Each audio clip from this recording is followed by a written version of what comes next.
Game one of the NBA Finals, Nate. The Phoenix Suns took game one, 118 to 105. Now, we were supposed to talk about this yesterday, but unfortunately, we could not record. So we are going to talk about it today. So, overall, Nate, you know what? I'll start with the Milwaukee Bucks, all right? Giannis came back. That was something that really did surprise me. That was something that surprised me because I thought Giannis was going to be out for quite a bit, but he came back and got to give him a lot of credit. Overall, they kind of limited him. Obviously, he's been hurt, so I can understand it, but he didn't do too bad, Nate. Okay, he went 6 for 11. He shot 54.5% from the field, 1 for 2 from the three, which is a percentage of 50. Now, free throws wise, again, he's a little questionable on that free throw line. We know it. Okay, we've seen it many, many times, but overall, that's something that I feel like he's got to fix in his game. He went 7 for 12 from the free throw line, which is a percentage of 58.3.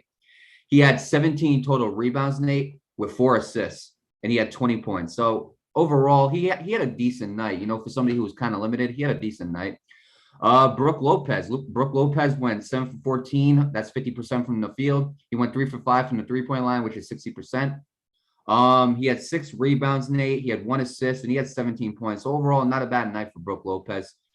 Chris Middleton, he went 12 for 26, which is a percentage of 46.2% from the field. He went 5 for 12 from the three, which is a percentage of 41.7% from the three.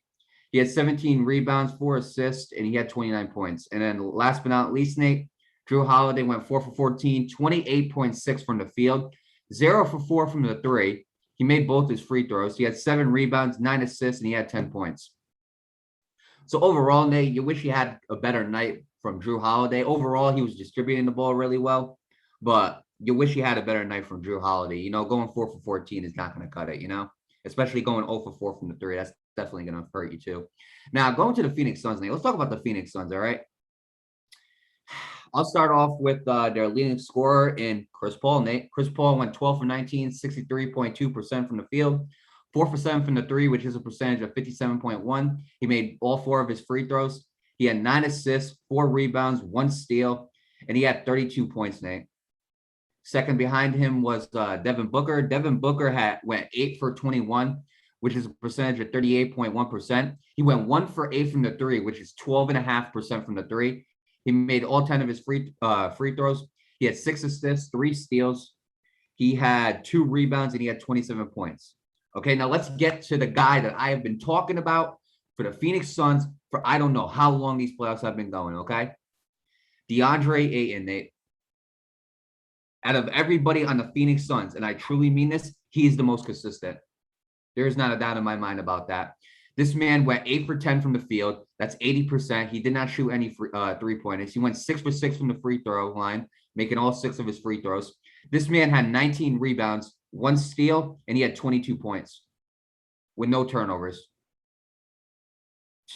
Somebody better put the ball in his hands a lot more. That's all I got to say. All right. Mikal Bridges, he went 5 for 13 with a percentage of 38.5% from the field. He went 2 for 4 from the three, which is a percentage of 50%. He had 14 points, 1 assist, and 1 rebound. And last but not least, Nate, Cameron Payne.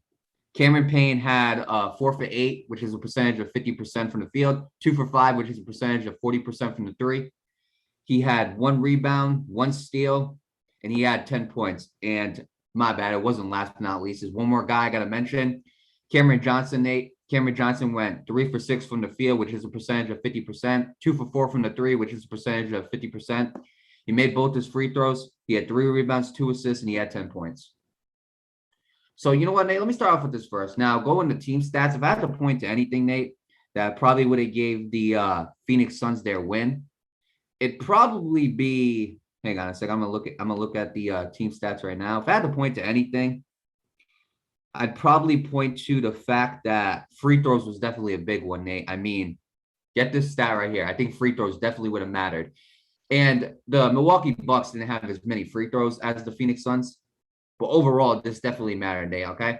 The Phoenix Suns had made 25 out of 26 of their free throws, okay? That is a percentage of 96.2%. That's a great free throw percentage, Nate, okay? The Milwaukee Bucks went 9 for 16. That's a percentage of 56.3 from free throw line. Tell me, I don't understand it, Nate. How do you miss 7 free throws when you only have 16? I don't get it, Nate. This Milwaukee Bucks team is just not that great with their free throws. They're not. I'm being real. Okay. Another thing you could point to that could have gave the Suns a win was definitely the steals. They had 9 steals opposed to the Bucks 4. Turnovers wise, the Bucks had 13 opposed to the Phoenix Suns 9. And overall, Nate, those are the stats I can point to. But I will say this though, I think there you can definitely find mismatches within the game one so far. Obviously, Giannis was, might have not been 100%, but overall, for the limited amount of possessions that he got, he did a decent job. DeAndre Ayton, I feel like that mismatch with him and Brook Lopez, I feel like that's definitely a mismatch. And I mean the same way around. Brook Lopez had a decent offensive night as well, but it just wasn't anything compared to what DeAndre Ayton was doing. Guys like Chris Paul really did step up. I'm glad that game one, Chris Paul made the best of it. Finals game, it's his first finals game, and he did really well at it. Devin Booker, the inconsistency right there from the field is something that you would definitely want to see improve. But overall, I hope that does improve with him. That's the only kind of downside I'd give to the Phoenix Suns is the fact that Devin Booker could be a lot more consistent from the field. Now, going to the Milwaukee Bucks, Nate, Drew Holiday, man, like he distributed the ball well, but going 4 for 14, Nate, that's not going to cut it. That's just not going to cut it, Nate. You can't go 4 for 14 and expect to win. Again, it's not, and then going 0 for 4 from the 3 as well. And overall, Nate, you look at like Drew Holiday defensively, Nate, it wasn't his best night. Defensively, because we talk about how great of a perimeter defender Drew Holiday is. Overall, it wasn't his best night, Nate, okay? Because, I mean, when you're ready to look at the 2 guards that played for the Phoenix Suns, Chris Paul had 32, and then Devin Booker dropped 27. So overall, it wasn't his best night, But if I got to pick one thing, Nate, I think definitely free throw percentage is something that the Milwaukee Bucks got to work on. If it means Giannis taking 100 free throws before the game, so be it. But those free throws definitely have to get better, Nate. And it's pretty funny because when I was watching the game towards like the end of the game, they put Giannis was at the free throw line, right? And it's so funny. The Phoenix Suns fans, they're some funny people, okay? They're over here yelling in the crowd. They're going 1, 2, 3, and they're counting how many seconds it takes for Giannis to shoot the free throw. It was the funniest thing. And then like he'd miss one and they go absolutely berserk. It was the funniest thing, man. I'm telling you. But because it's funny because Giannis takes forever to get that free throw off. But overall, I think that's the one thing that Giannis needs to work on. And the Milwaukee Bucks too. Okay, it wasn't just Giannis. I mean, when you really look at it, Brook Lopez went 0 for 2. He went 0 for 2 and Giannis went 7 for 12. And overall, those are the only 2 guys that missed free throws. But again, I mean, going again 9 for 16. That's not going to cut it. Steals wise, again, the Phoenix Suns had more steals. I wish I would have seen a better defensive game by Drew Holiday, in my opinion. But overall, I think those are the 2 factors: steals and free throws. I feel like free throws is definitely something that has been hurting the Milwaukee Bucks in very close games as well. But overall, in that game 2, it is going to be today. It'll be on ABC, so make sure you guys go check that out. And overall, I wish both teams the best of luck. Again, congratulations to the Phoenix Suns on taking game 1 of the NBA Finals. You got 3 more to go. As for the Milwaukee Bucks, it's going back to the drawing board.